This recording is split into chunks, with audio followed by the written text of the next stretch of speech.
Hello and welcome, episode 12 of Big Hoof Energy. I am your host, Ryan, and now I get to be joined by Jackson and Kaylie, my usual co-hosts. How are you both doing today? Jackson, we'll start with you. Doing great. Ready to talk some racing. Nice. Kaylie, how are you? Doing well.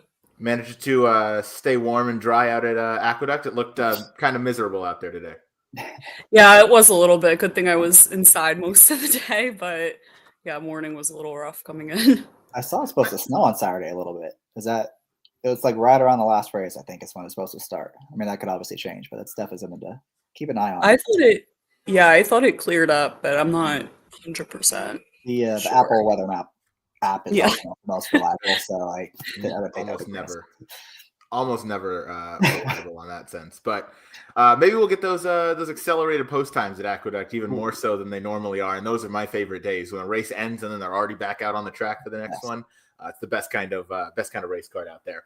We got the Saturday late pick 5 going on for you. A good sequence this week. We got, I think, 3 maiden races. The return of a horse that was all of our top pick last time, and that horse ran second, as he loves to do. So we'll get to that one on the last race of the card, and a good feature race featuring some open level allowance horses. So I'm excited to get into it. Kaylie, we'll start with you. What were your thoughts on the sequence? Sorry. I definitely thought the first leg was one that I didn't have that strong of an opinion in, so kind of spread in that one a bit. And then the other ones I had, I think, pretty strong opinions in, so seems like a ticket I'll play because it's only like a $30 ticket, so pretty excited about that. Nice. Jackson, aka King of Turfway, how about you? What do you think? Yeah, I thought it was tough. I mean, it feels like one of those sequences where you don't want to spend too much money horizontally just because each race I thought was very difficult, but vertically you can get 1 or 2 of those home out of the 5. You only have to hit 1 or 2 and have a pretty solid day. So definitely we can get involved some big fields, some wide open races too. So it should be fun. I liked it. Some nice big fields today. We'll say hello to Steve in the chat. Hope you recover well from that surgery. And then, yeah, absolutely. Nothing better to do than gamble. Thanks for choosing us to, do your gambling with, or to listen to your gambling opinions. Race number 5, we'll start it off here. We're going 6.5 furlong, state bred maiden, $25,000 claimers. Picks are up on the screen. I went 6, 8, 10. Jackson went 8, 2, 9, and Kaylie 5, 3, 4. What a wonderful feeling it is to see the post positions and the odds up there. So we'll start with the number 5, your top pick in here, Kaylie. That is Stimuli. Yeah, I think Stimuli. This is Rudy Rodriguez, first-time starter. First thing that caught my eye was probably the bullet work from the gate back on January 15th. He worked first of 17 horses. Rudy Rodriguez isn't usually a first-time out type of trainer, but he can be. So, I mean, that work looked pretty good. And this horse has a pretty precocious sire for the most part. So, and also in dirt sprints, he's 14%. So, I mean, I thought this one was kind of interesting. Definitely the bullet gate work was the thing that caught my eye in this type of field. So, yeah, that was a sharp looking work in a field where, I mean, it's hard to have a really strong opinion in a race like this because there's so much unproven form and horses that haven't, ran a whole bunch. And then there's a bunch that have run at this level and haven't really proved anything. Jackson, we're going to go to the number 8, your top choice in here. Renew the Blue. Yeah, I would just hesitant to take a short price on anyone in here. There's not a whole lot of great form to go off of. And then the firsters, these connections aren't really, this isn't what they do. They're not very good They're not very good first time out, but they're going to take some money. So let's take a little shot with Renew the Blue. Drawn pretty well towards the outside. Had a couple tough draws in his first couple starts, and didn't do that much running. But I do like that. We see the ascending figures to kind of go in the right direction. Another class drop, and this is definitely the easiest field he's ever faced. So maybe the layoff does him a little good. I like that Viva Sophia bothers to ride here. She's pretty good. I think she rides really well, especially when you have a horse that might be able to get forward in a race that kind of lacks in speed. Yeah, no, she's been fantastic this winter at Aqueduct, and yeah, off the class drop, that's why I had this horse in second as well. My top choice was the number 6, Sway the Jury, Madison Oliver, aboard for Jeremiah Englehart, who gets the second-time starter with this one, but mainly it was the side that caught my eye. Being out of Vacoma, they're just so good. I almost just kind of wanted to go with the pedigree over anything in a field like this that looks so wide open, so that's kind of what landed me with Sway the Jury as my top choice, and 8-1 is not a bad price to take on that. Hopefully I get every bit of that.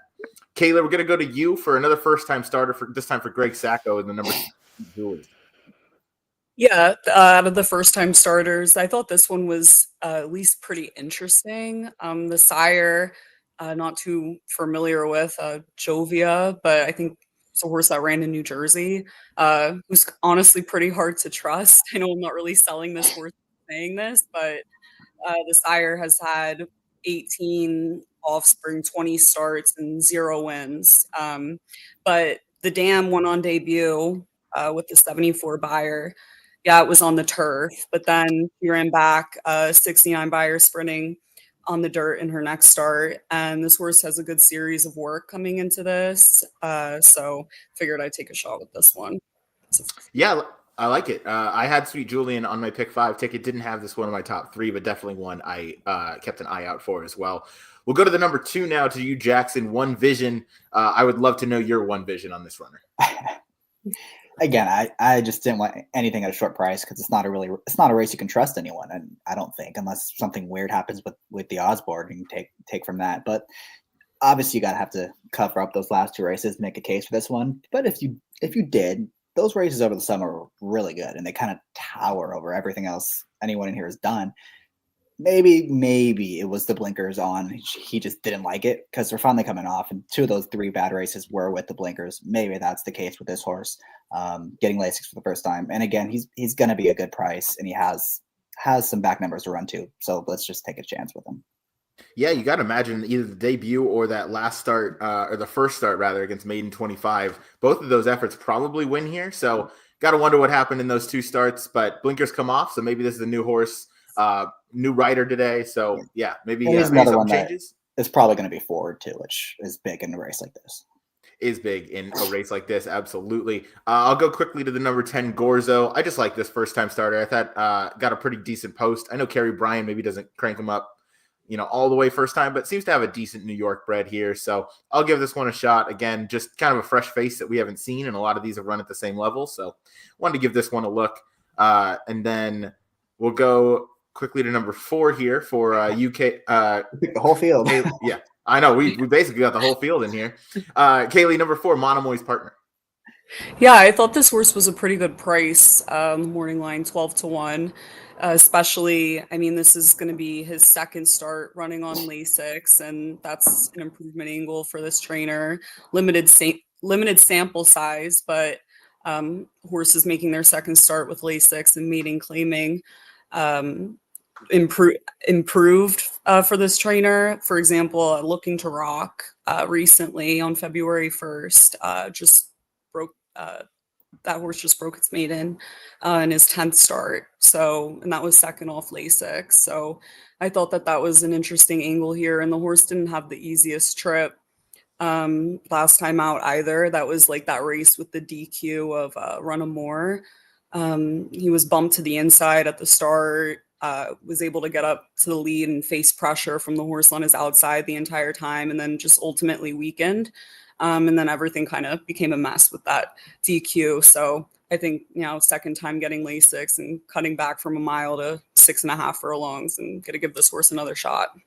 I like it. Definitely going to be overlooked on the board. And Keeper Koa is just kind of waiting for those photos to go his way, because he's had 11 in the money finishes, just the 1 win. So surely that'll turn around at some point. Real quick before we keep moving, Noah with the lovely, 2, 3, 4, 5, 6, 8, 9, 10 and cover going 1-7 to start the pick 5. So Thanks. hopefully somebody hits, I guess. But what a great show of support from my Pacific Horse Players co-host.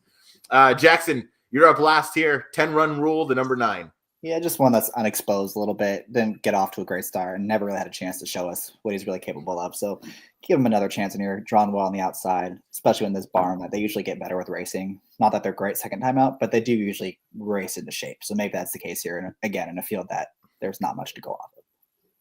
Yeah, completely agree. That's race number 5. I saw the race 6, 8, 10, Jackson 8, 2, 9, and then Kaylee 5, 3, 4. We covered just about every horse in the field.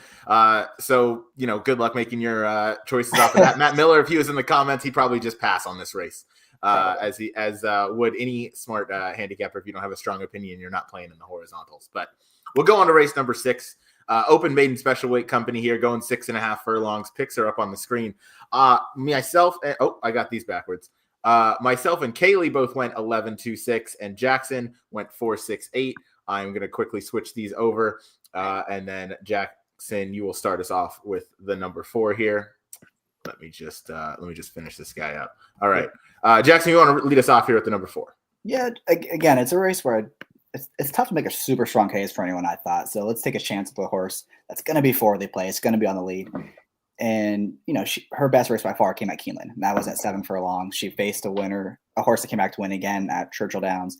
And the 2 races on either side of that were at a mile. And she didn't really run great in either of those. But now she's going into the barn, with Michael Maker. So we won't be surprised if we see some improvement. And, that number 6 out, the 64, is a lot stronger than anything we've seen from these horses. So she just needs to get back to that one. If she gets back to that one, she'll be very tough. And at 8-1, I think that's worth taking because, again, this field isn't the greatest, and she's going to be forwardly placed. So let's give her a chance. Got a good aggressive speed rider in Rivera, so hopefully she gets forward again and see what she's got in the stretch. Yeah, comes back off a bit of a break here, but that 7 furlong effort at Keeneland definitely fits here. I gave this one a look, was just worried that maybe that was like a one number that kind of stood out to me. But certainly a runner that if she gets back to that form, she could threaten in a big way. Kaylie, you and I landed in the same exact order for our top 3. You'll take it away here and lead us off with the number 11. She's Complicated.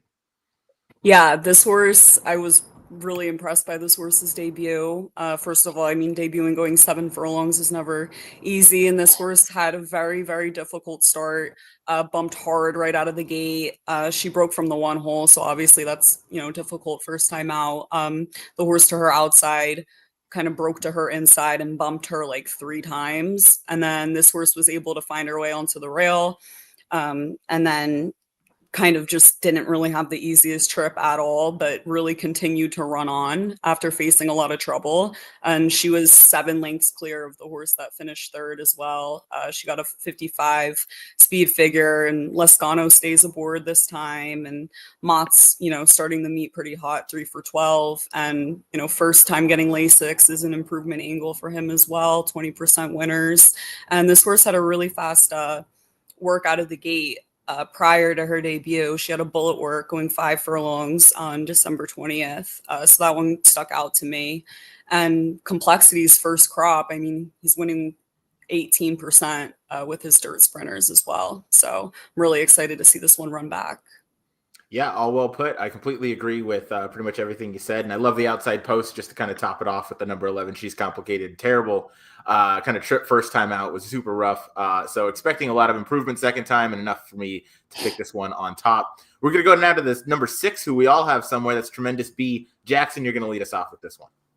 Yeah, just a first-time starter. It looks pretty interesting. Has a couple snappy works in there. The barn's going well. I think anytime these horses, that sell for 135 when the stud fee's only 5,000, it kind of opens your eyes a little bit. Take a second look, and again, this isn't the greatest field in the world, so it's not like she's facing any monsters in here. So she doesn't have to be anything spectacular to make some noise in this spot.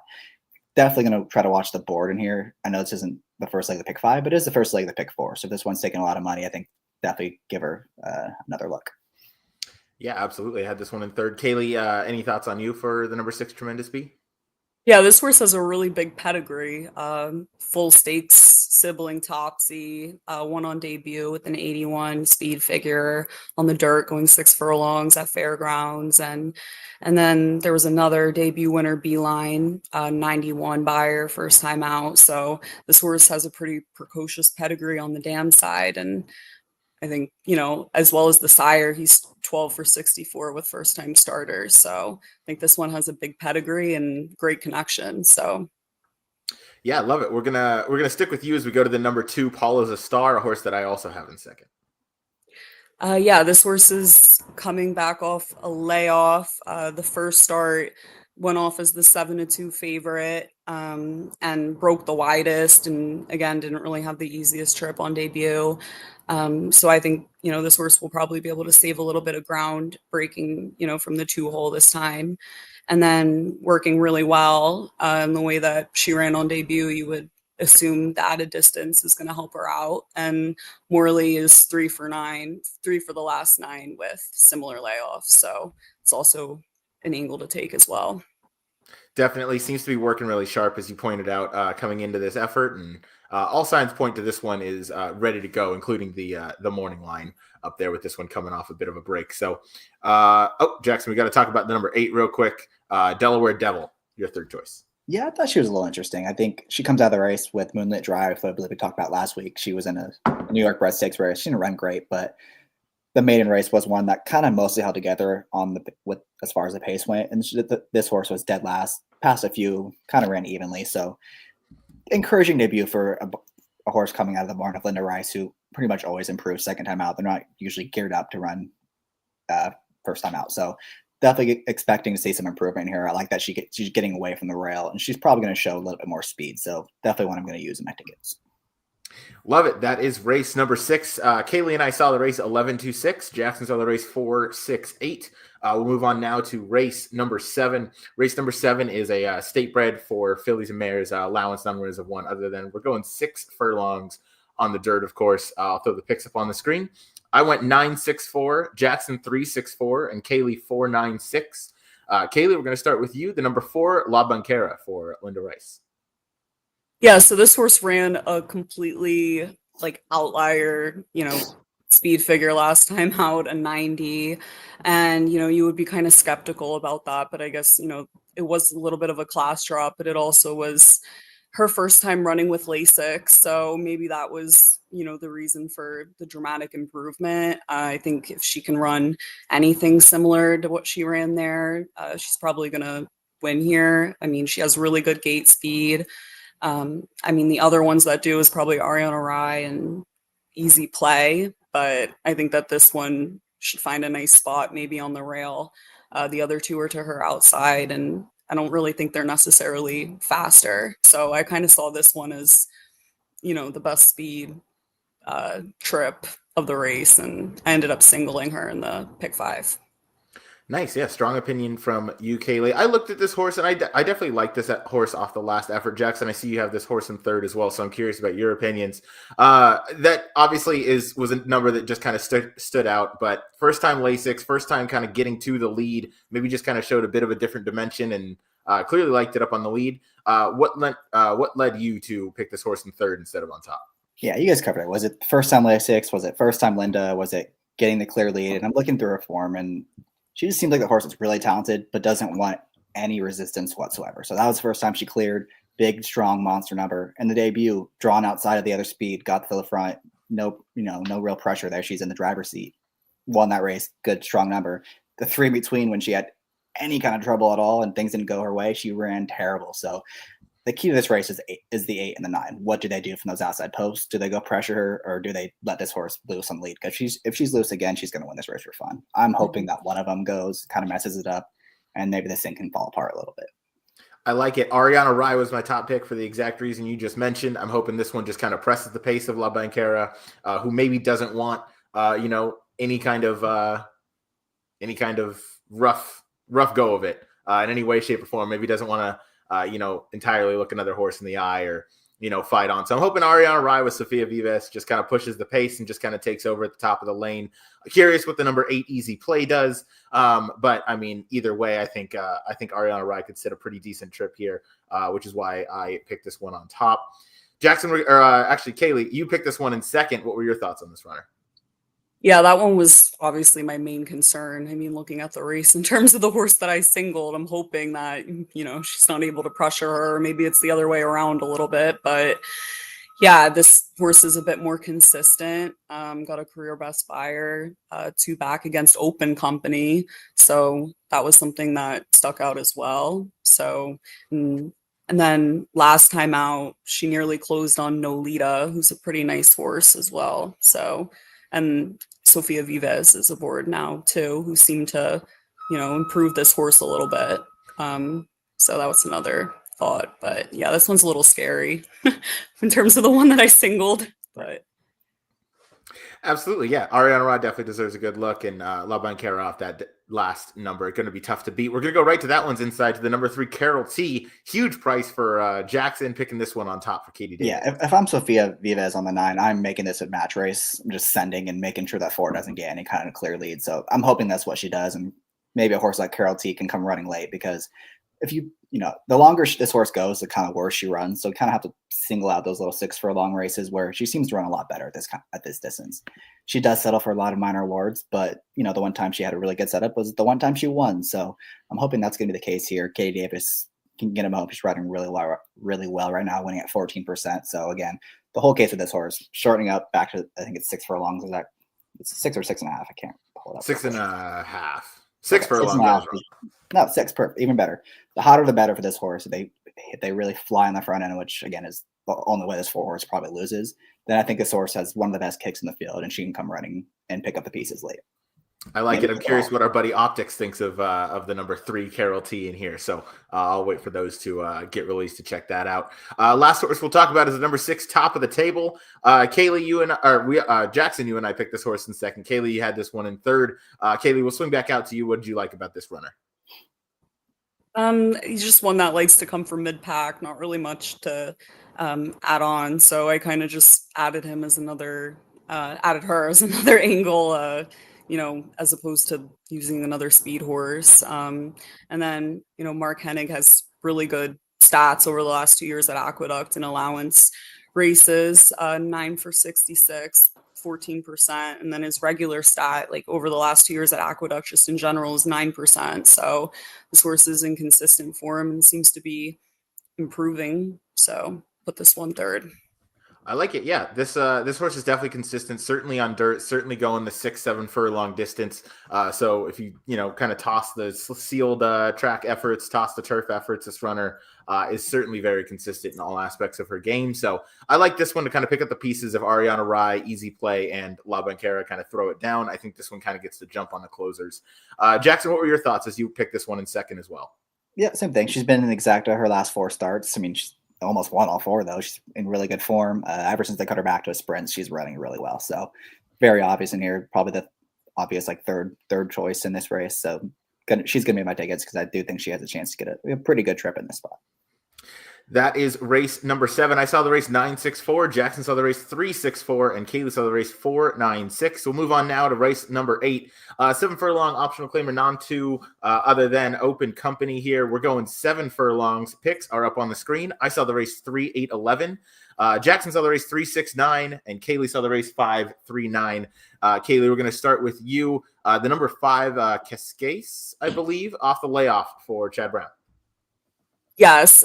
So, this horse obviously ran a huge figure before we saw him go on a layoff, but no, it's not a concern because Chad Brown has really great numbers off this type of layoff. First off of 250 to 280 day layoff, he's 9 for 25. Over the last 3 years at Aqueduct, 36%. $3.17 ROI.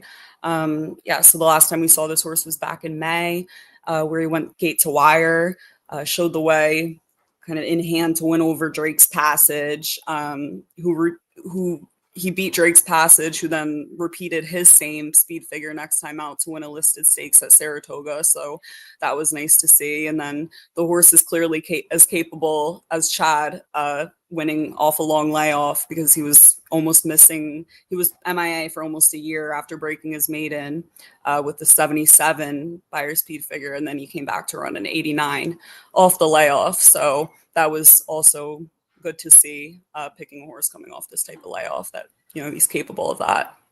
Yeah, it's always good to see. Oh, go ahead. Let me ask real quick. Do you think it's a little weird that he was working out in Florida and then now they're shipping him up to New York for this race? My thinking is that Chad has his best stock in Florida at this time of year, and then he was part of it, and then now he's showing up here. I just thought that was a little strange. Yeah, but I don't think that he needs his best stock to win here. So, Yeah, very fair point. I gave this one a look. I had this one around 4th or 5th, but it worried me coming back off the layoff. Going 7 furlongs is a tricky distance. I know he's come off the layoff to run well at a mile, but this one definitely seems like a kind of speed type that does his best work on the lead. So knowing that 7 furlongs, you're going to have to go pretty fast, might not have that stamina in the tank to get there off the layoff, even though if anybody can get him prepared, it's Chad. So we'll see come race day. But That's the number 5 Cascade. And then I'll go now to the number 3 Skylander. Jackson, you and I have this one on top. Kaylie has this one in second. Jackson, why don't you take it away? He's just in really good form. I mean, he's won 3 in a row. He's faced pretty good fields doing it, especially the one last time. He beat Veterano. It's a pretty fast Brad Cox horse. Lock and Key's a good horse. He came back to win, I think, last week or maybe 2 weeks ago. So just one that always finds himself in a really good spot, gets good trips pretty much regardless of the pace. And it's hard to ignore what he's doing right now, especially for this barn. And I guess the only concern is Gomez hasn't ridden him lately. It's been all Dylan Davis giving him those good rides. So maybe if that would be the one mild concern, but he's far too sharp for me to ignore in this spot. Yeah, you and I kind of overlooked that angle of Dylan Davis hopping off. Obviously, he's down in Florida having a great time. But yeah, Skylander just in razor sharp form.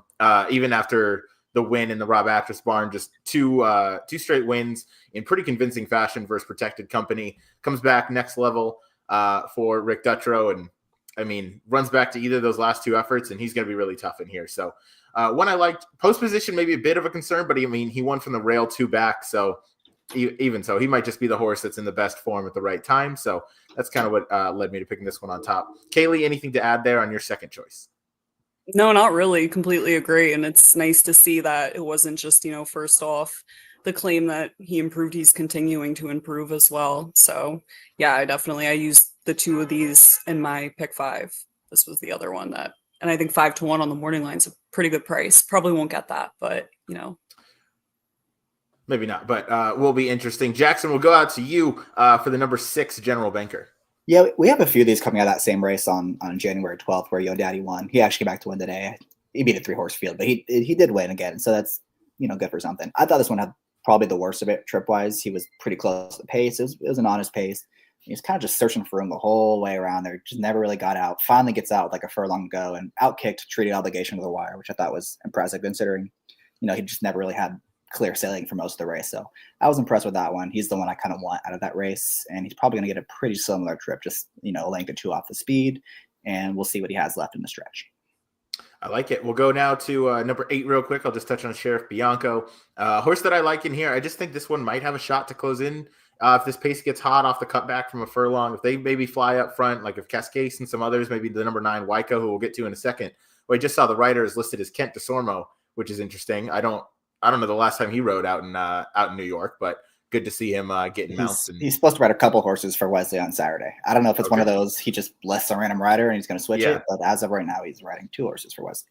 Okay, guess we'll find out. But Sheriff Bianco, I think, has a decent chance. I believe Sheriff Bianco started off in the barn of Wesley Ward way back, but I might be wrong on that one. But either way, this one has a shot, I think, to close if the pace kind of comes back to everybody. I think this one off the cutback is going to kind of appreciate, the sharpness, I guess. So number 8, Sheriff Bianco is a mild second choice, but I really like the 3 on top in this spot. We'll go now to the outside to number 9, Waiko. Jackson and Kaylie, both your third pick. Kaylie, why don't you take it away first and then Jackson right after? Yeah, I thought this one was pretty interesting that Wesley Ward shipping in. The last horse he shipped into Aqueduct was running away for the Busanda. He's 3 for 12 over the last 6 months with horses shipping into Aqueduct. And I looked back at a couple of this horse's dirt races, like the 7 furlong Keeneland Sprint, specifically second off a layoff back in April in the Commonwealth, the Grade 3, where he went off as the favorite. Ran a pretty good race that day. And then his last dirt effort, he got an 89. And I thought he ran a good race that day as well. And the horse that beat him that day, that finished first with the 95, won next time out again in an allowance and increased to a 103 and then won a listed stakes after that. So he was running against pretty decent company that day on the dirt at Churchill. So I thought this one was pretty interesting shipping in. Definitely interesting. Jackson, what were your thoughts on the number 9 Waiko? Yeah, I agree. He's a little dirtied up form. The race at Keeneland back in April was one of the worst speed biases we've ever seen at Keeneland, so he had no chance that day, even though he was favored in the Grade 3. And actually ran fine. You can excuse the race 3 back off the layoff, and he ran okay in that spot too. And as Kaylie talked about, the race 2 back was really good. Banishing, razor sharp. He's won a couple since. Harrodsburg was coming off of a really good allowance race at Churchill where he won, beat a really salty group. So good form there. And then the last time he just never was in good position at Turfway, and he's probably just not as good on that surface either. So kind of the new face in this race where they've all kind of been taking turns beating each other, drawn well towards the outside, has some forward speed. So want to give him a look as well at 6-1. Yeah, I mean, worth mentioning that one of the horses Harrodsburg beat a couple back was Senior Officer, who would have won the Grade 1 Malibu out on opening day at at Santa Anita. Couldn't even get through that one. He probably doesn't even beat Mystic Dan, bro. You're probably right. To the number 11, last one we'll talk about, Treaty Obligation. This one just seems like another good closer in here. Obviously, I think the number 3, Skylander, has the best shot to pick them all up, but I like these mile to 7 furlong cutbacks. This one has the ability to be more forwardly placed, has run into some 45 and change half miles, so I think that makes this one a strong contender for the cutback, and I think you might appreciate it. Another one that I think is just going to be coming late, 9-2, definitely a fair price on that runner. So that is race number 8. I saw it 3-8-11, Jackson 3-6-9, Kaylie 5-3-9. We'll move on now to the finale, a state-bred maiden special weight race. Picks are up on the screen.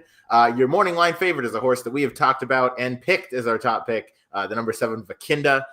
Only one of us has that horse on top today. The other, Jackson and myself, have this one underneath.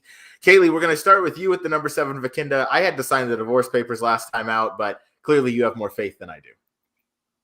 Yeah, I mean, I found some stats that, I mean, it looks on paper like the horse really should have won by now, but I mean, kind of reading in between the lines, you can excuse a couple of things. I mean, that 80 buyer speed figure last time out is pretty hard to ignore, and clearly the horse really improved running on Lasix for the first time. So that's where his speed figure increased. So you would assume, second time running on Lasix, you would improve even more. So I looked up, George Weaver's numbers, second time Lasix at Aqueduct over the last 5 years in maiden special weights. He's 4 for 10. And then his same stat with first time Lasix runners at Aqueduct and maiden special weight is 1 for 17. So it seems like a really big improvement angle there. And then Manny Franco definitely probably had other options here as well. So I thought that was a positive sign. And this horse has great speed. So I think holding an advantage over a lot of the first time starters, having those races under his belt. So I'm going to, give him a chance again here. Yeah, I applaud it. I have this horse in third. Jackson, you have this one in second. Anything to add on your part, Jackson? No, he's super obvious. I just kind of annoyed with him from last time when he should have won that race. He really had no excuse in that spot. I know he got a really good strong number, but he was probably supposed to go by in there. So at 6-5, I thought there's another horse that had a bit of a look at a bigger price. But he's very tough. Yeah. You and I had the same top choice, quote unquote, your horse, the number 1 Roofer. So I'll let you take he's my horse. I know we definitely covered that race on January 4th, and I was against him that day, even though he was the favorite. And my concern was I didn't think he wanted any part of a mile because I was watching his races before. He was getting tired in the lane. He wasn't quite finishing those off, and that's why I was against him there. And it kind of turned out to be the case that day. He got a pretty easy lead. It's not like they flew in there. It wasn't on his pace, but it wasn't, sizzling or anything. And he just didn't quite see out that distance. So I think this comeback to 6 furlongs going to be really good for him. Getting Lasix for the first time. I still think he's got potential. I thought that debut was really good. He had a lot of trouble in that race, ran really well. The race 2 back, he faced a good, I believe it's a Michael Mager horse, Fireball, and got the lead and just got tired late. Like I said, that was going 7, just barely got caught. I think the 6 furlongs been perfect for him. I like the rail draw for him. I think he's going to get some forward position, and then we'll see what kind of develops. I'm looking at these first-time starters, and there's kind of a lot of them that have some pretty fast gate workouts. So I'm kind of hoping at least 1 or 2 of them is going to go with the big favorite in here. And this one can just sit right off the pace and get that first run. Nice. You and I had kind of a different approach. I was hoping this is the horse that's kind of going to send from the rail and try and go to the lead and just, kind of do what Wayne the Brain did to Miramati over the summer at Del Mar and just make that horse look him in the eye the entire way around and just hope that he has enough left in the tank and maybe Vakinda doesn't want to fight. But that was kind of my approach. I love the sharp bullet work coming in on January 31st. Just looks like he's coming into this in the right way. And again, from the rail, I'm hoping Cancell's just aggressive out of there, sends to the lead. And I hope that's maybe all she wrote. Maybe just clears off and has enough on the cutback of 2 furlongs from a mile back now to 6 furlongs. So, well, I think he's shown enough from, he just needs a break. And either way, if he breaks on top, you send him. And if he sits if he doesn't break on debut, just sit kind of right behind, and either way, I think he'll be okay. So I think that's probably a good thing for this horse in a race like this. I do too. I am curious of the tactics for Vakinda, if they're going to try and send Cross and Clear and hope that he just can kind of get his way around there. We'll go now to the number 5, America's Back for Mike Maker, first-time starter here. Kaylie, we'll go to you, even though all of us have this horse in our top 3 somewhere. Yeah, this horse is Dam. Won sprinting on debut. Won a lot of races. I don't know them specifically, but Dam's pretty good. The works look good. I mean, this horse costed $380,000 as a yearling. Mike Maker's 10% with his debut runners. So I kind of wanted to take a shot underneath with a horse, at a bit of a price since I'm playing the favorite on top. The only issue I thought was that the 3 siblings to race didn't win on debut, but they weren't by as good of sires as this one. This one's by Practical Joke. So hoping that, this horse might be a little bit better, a little bit more precocious. And then obviously Saheen Savachi is aboard. So he's been riding really well, as we all know. And this horse has a bullet work on January 18th from the gate. That stuck out to me as well. Yeah, this feels like it might be a live state-bred maiden special weight race, and that's kind of why I was against Vakinda and gave this one a close look, just because I think this one at 12-1 is going to provide some value. Jackson, what are your thoughts as you had this one in third?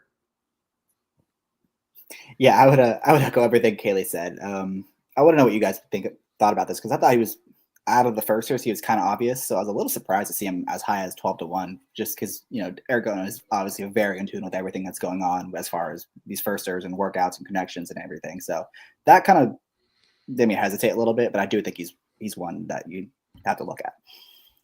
I think maybe it's the fact that, go ahead.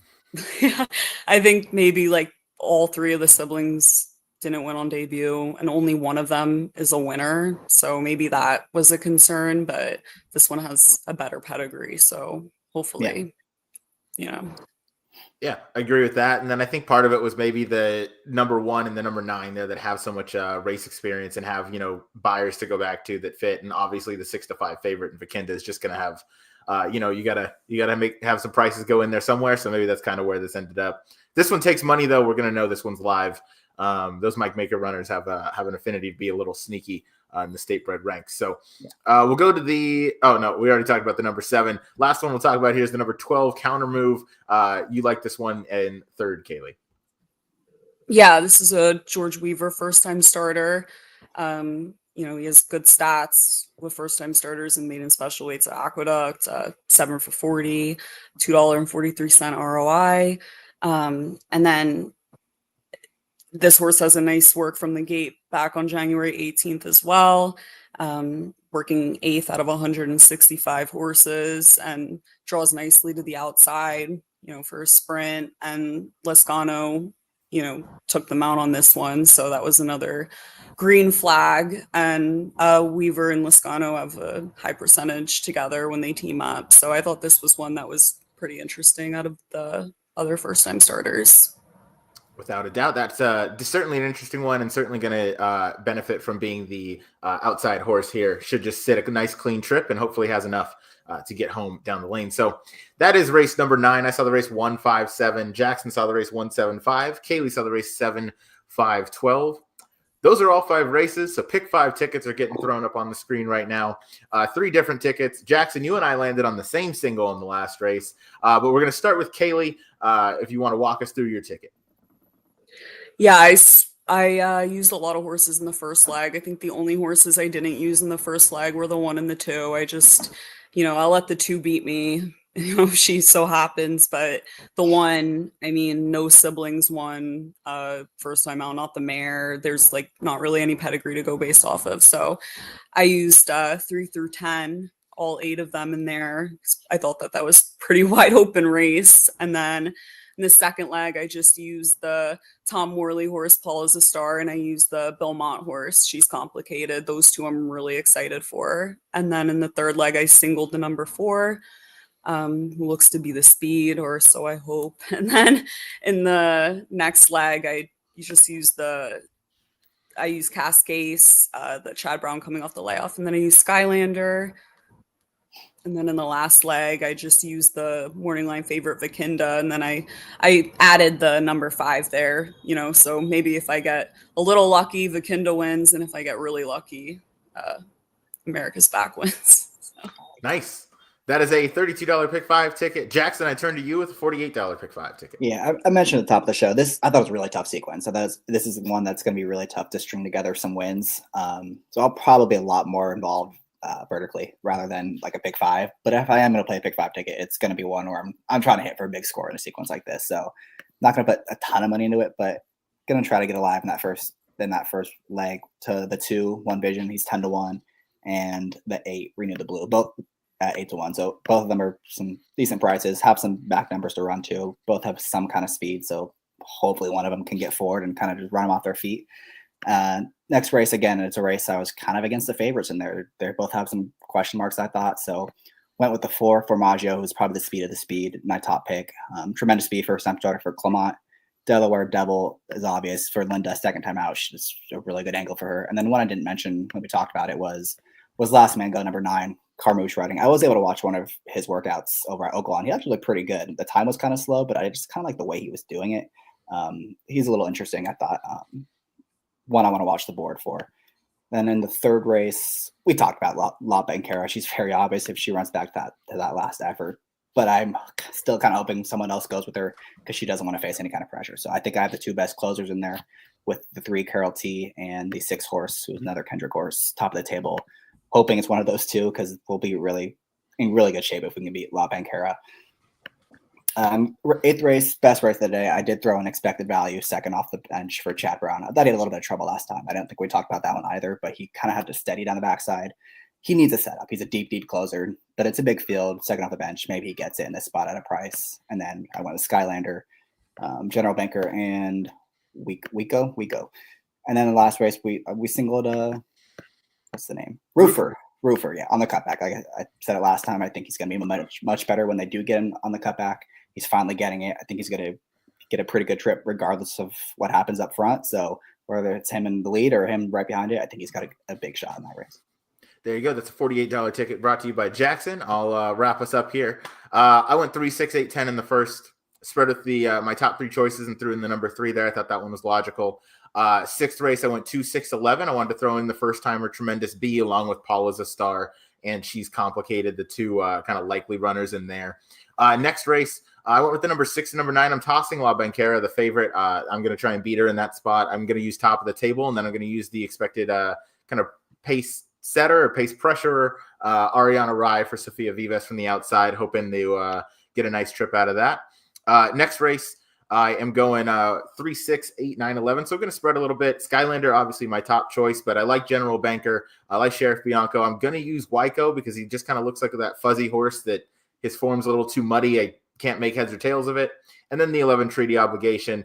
And then, we're going to wrap it up with Roofer. Going to try and beat Vikinda one more time. That being said, she's probably going to win for fun now because now we're picking against her, except for Kaylie. So, Kaylie, best of luck on yours. Jackson, you as well. And that'll round out my pick 5 ticket at a modest enough $60. I like it. Yeah, fun sequence. Definitely hope that, I would expect this to pay a pretty decent amount. It looks pretty difficult. If La Bancara or Vikinda lose, it certainly has the potential to, or it could just completely chalk out if those favorites win for fun. What are your thoughts, Jackson? These might be famous last words, but I would be pretty disappointed if this thing chalks out. I think a lot of those favorites have some major question marks. So if they goes chalk, I'd be annoyed. Yeah. Kaylie, what are your thoughts? Yeah, I think there's a couple of races where your top choices are kind of clear. Like, I mean, the 6th race, the second leg, that maiden special weight with, the Morley and the Mott horse. Like, I truly believe it'll be one of the 2 of them. So, those horses, I don't really think you'll get big prices on, but definitely maybe, the first leg, pretty wide open. And you mentioned that Chad Brown horse, Jackson, expected value. I also looked at that one. I didn't include, but that one looked like a nice price too. Yeah, absolutely. I'm hoping it doesn't chalk out. I'm hoping we can beat a couple favorites in there.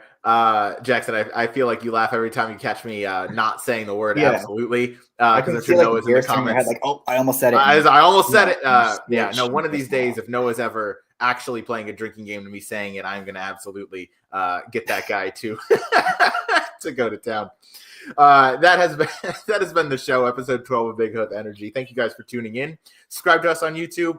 Jackson, you and I will be back in a little over an hour to do the Gulfstream Park Turf Pick 3 for Saturday, this coming Saturday.